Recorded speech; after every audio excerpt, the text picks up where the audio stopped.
Hey, and welcome to today's reading, which is to honour this big stellium we've currently got in Aries. We currently have 4 placements in Aries with the Sun, Mercury, Venus and Chiron all there. And next weekend we've got a new moon. So the moon will be joining that little party in Aries next weekend as well.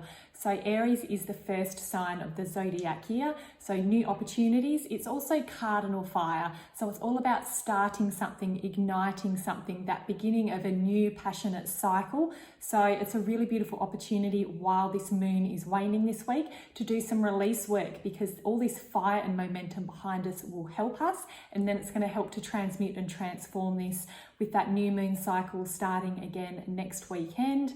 And it's really powerful for bringing in something new to follow on from that to get us through the rest of the zodiac year.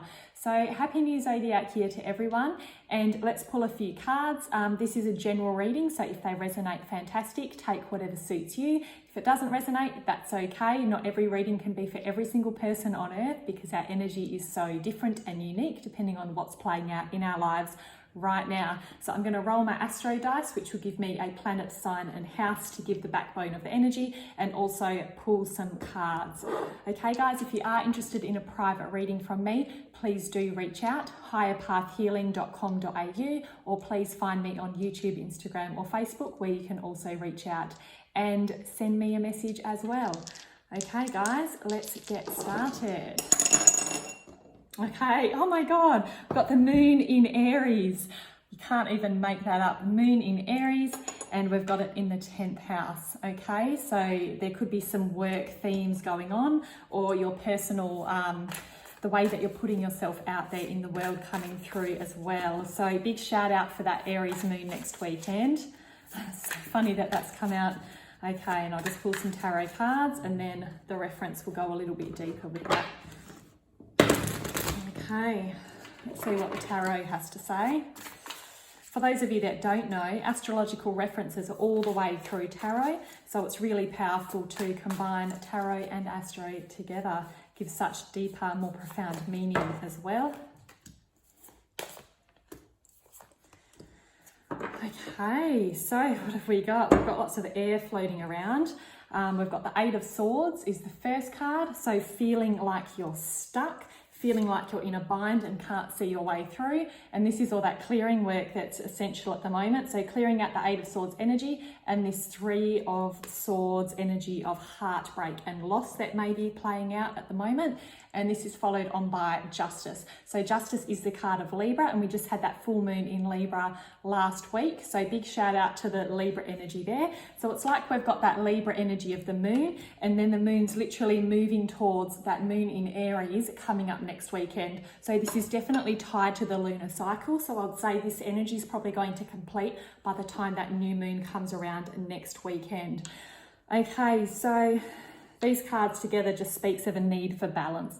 Okay, I feel like there might be a lot of anxiousness, a lot of reminiscing on past hurts at the moment. So these 2 cards together, I mean, you can just tell by looking at those, there's a lot of sorrow, a lot of loss, a lot of healing that has to be done here. And there's also that call for that need to do that shadow work and that really deep purging and release work. And when that's been, once you can get through that, so this might feel like quite a heavy week emotionally, but a lot of it's up here, it's that kind of mental anguish, and then that kind of messes with our emotions and causes us to feel a bit unbalanced. And then the Justice card comes through. You can just see that peace and contentment on her face. And this is also a shout out for me for that shadow work, because she's got the as above, so below going on, mixed with those scales. And there's also that, it's not a sword, it's like some kind of weapon there that looks a bit like a sword. So that's that more of that air energy, and that energy of Libra with the balance as well. So once you can get through this shadow work and start to integrate it and to bring some calm to the mind, the emotions are going to balance with that moon energy as it enters into Aries, and there's going to be a lot more peace and calm here. Okay, to me this feels like, because we've got the 10th house on the dice as well, I don't know if you can see that very clearly, there it is, because we've got that 10th house on the dice, the 10th house, it kind of represents who we are in the public eye. It can also represent a mother wound. So for some people, this might be childhood stuff, especially because we're talking about Chiron in Aries at the moment as well. If we're looking at the 10th house, that could be some motherhood, child clearing and healing that needs to happen at the moment as well. And the 10th house could also represent work. It's kind of who we are out there. It's that the way that we present ourselves to the outside world, and yeah, a lot of that work. So that's why work ties so closely into that as well. So there might need to be some balance and integration around that. And once that balance happens, I feel like things will kind of happen a lot smoother around you as well. And I feel like people's reactions to you might be a little bit more balanced as well.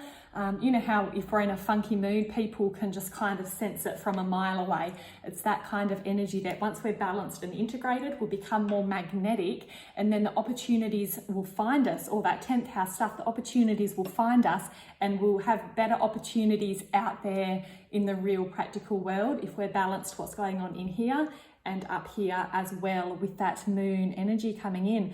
So perfect time, as I said at the start, to kind of release the junk that we don't need, because we're in the start of this new cycle, but that lunar cycle is coming into completion, about to start a new one, the first full cycle of the new zodiac here.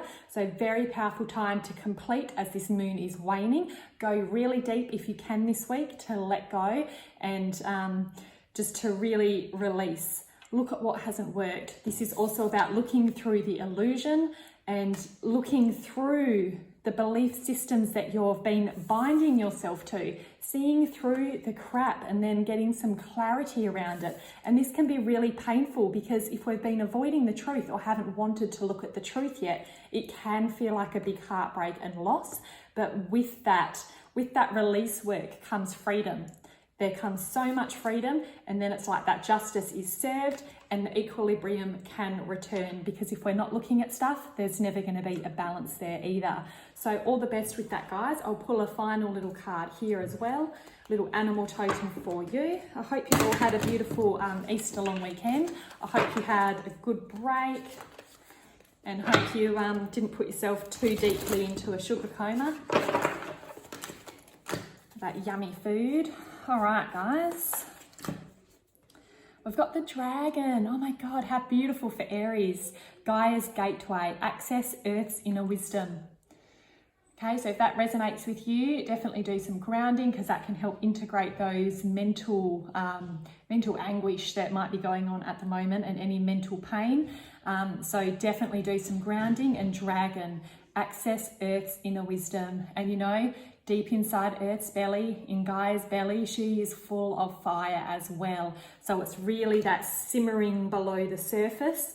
And also shadow work, you know, as above, so below, as I mentioned before, below that earth surface, there's a lot of darkness as that moon is waning as well. She's going further and further into darkness. So as that moon cycle is going into darkness, if you can, dive deep into your shadow, just like diving deep into the earth to integrate that energy, and that fire energy, like the dragon's breath or the belly of Gaia, will help you to transmute that energy. And it's going to be a very powerful, momentous time to call in something new after this new moon in Aries hits us next weekend.